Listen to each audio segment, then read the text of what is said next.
report entitled Taboo. I am Clarence. I am Carol and Justin Abrea.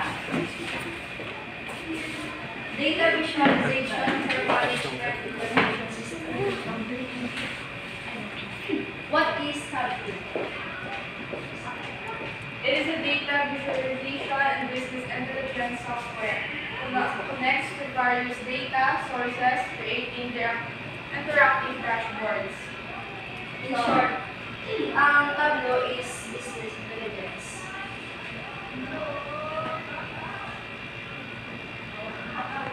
Have a report for Interactive.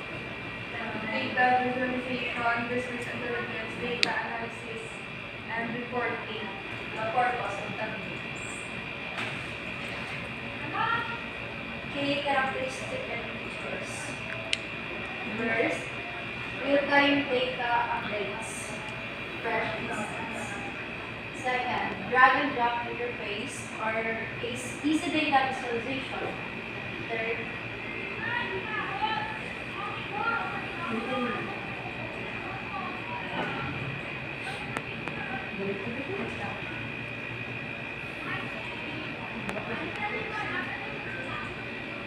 collaboration, shared dashboards, support mobile optimization access or API, and advanced analytics predictive modeling. So these are the key characteristics and features of Tableau. When you say real-time data update, so time to time siya may update. Mabago. Drag and drop interface na so hapos lang siya ng pakita na lang hindi Nag-visualize ang data. multiple data resources. For example, napadama ang database sa graph. So, ma-view lang sa isa lang.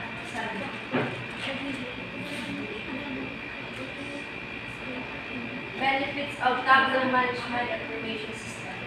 So, enhancing EIS with Tableau. So, this is the 5 key benefits. First, improve decision-making, data-driven insight. Second, enhance data analysis, deeper understanding. Third, increase productivity, automated reporting. Fourth, better communication, visual storytelling. And last, real-time monitoring, proactive management. So, sa improve decision-making data insight, these are retail company using Tableau to visualize daily sales data. A line chart showing sales trends over the past year broken down by region immediately highlights underperforming areas.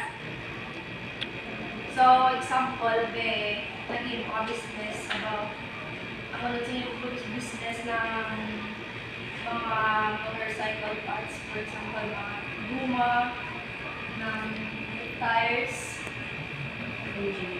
jeans, ng mga pinabe, ng spark plug, mga Motor parts. motor parts, tapos nang ma-visualize na kung sa ina nga year or month ba ang may pinakadamo nga bakal, for example based on the year na bakal sa tambutso sa ang nga year month damo na bakal sa Spartan. Sa enhanced data analysis for understanding naman, siya na to analyze customer transaction data. For sa sa imong katali, ang may pinakadutay na bakal spark plug. So, dapat ang imo nga igayaton sa mga nagbakal, syempre ang spark plug kay ang mga may pinakakita na sa katali yung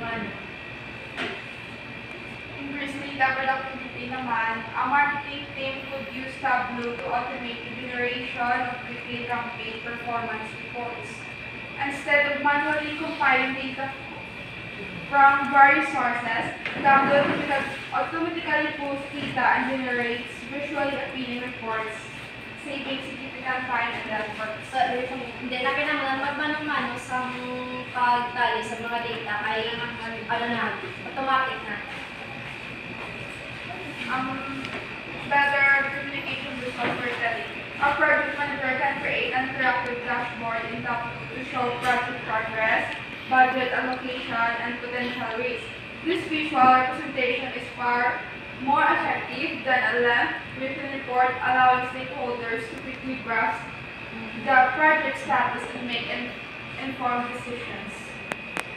Real-time monitoring problem. So, time to time siya nag-update sa mga data na nag-gather. Next, data visualization capabilities. So data visualization capabilities, we have visualizing data with Tableau. So first we have chart. So sa Tableau dashboards, makita mo na siya ang chart that consists of bar, line, pie, and scatter plot. Which means ano na siya ang ga-indicate kung ano ang outcomes ng inyong business or ano ang Natali. ano ang values ng inyong business. So also we have maps or geospatial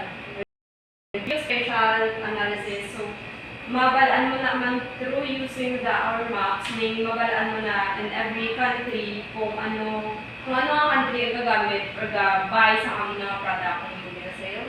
We have also tables. So tables consist of columns and rows. So makita mo na ang view sa imo or ma-view mo na ang details sa imo data or data nimo and also dashboards. Dira mo na makita, for example, dashboard siya. Makita mo na siya kung ano ang progress ng imo mga product with the dashboards. Or imo data. Next, collaboration and sharing. Sharing insights with Tableau. Dashboard sharing.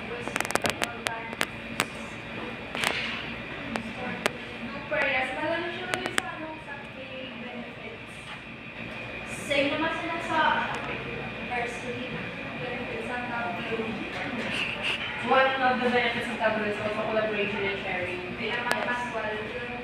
So it consists also dashboard sharing. We have real-time updates, storytelling, interactive presentations, which means ang user maka-interact sa inyong product. Yung na ang business rather. So collaborations, we have commenting and mentions. So user also are maka-collaborate sila sa owner or may sila pala communications and security. We have data permission and access control. So sure for business na siya and may na siya kwarta of course involved. So we need the security again.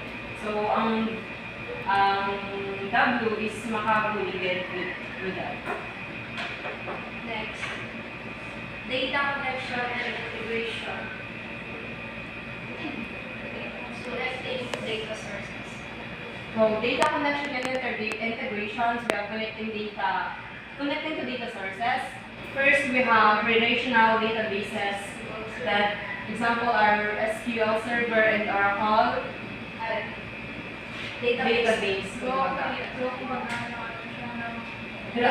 Store ang inyong data, which is ang database is may read, which is the create, read, update, and delete.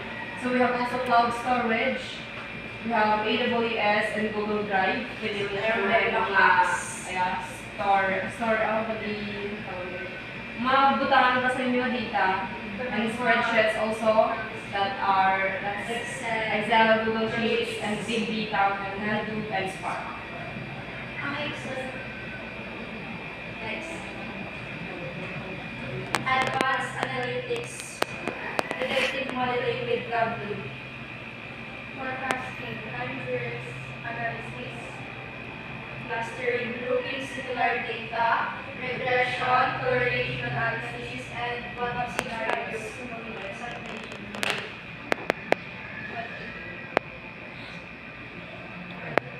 So, when you say forecasting, na do predict nila sa month or year, kung dili sila ang ilang business or mabalaan nila kung sa din sila dapat mag-focus kung ano nga product or specific na product ang dapat nila i-enhance pagit in order na maka-income sila may taas or dako. So, ma-forecast nila kung ano ang possibilities ng pag-aaral na pagod. So, clustering, also we have grouping similar data. So, sa clustering, from the word cluster, so gina-group nila na grouping similar data. We have regression or correlation analysis, and then the what-if scenarios. Next, case studies.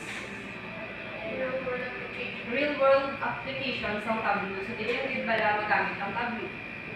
Examples: healthcare, patient outcome analysis, finance, portfolio performance tracking, gas, retail, sales plan, visualization. So, ano yung mga examples? Yan, medyo lang kita on. Kaya ginagamitan sa Tableau. Ang ano siya ba? Sa healthcare, patient outcome analysis.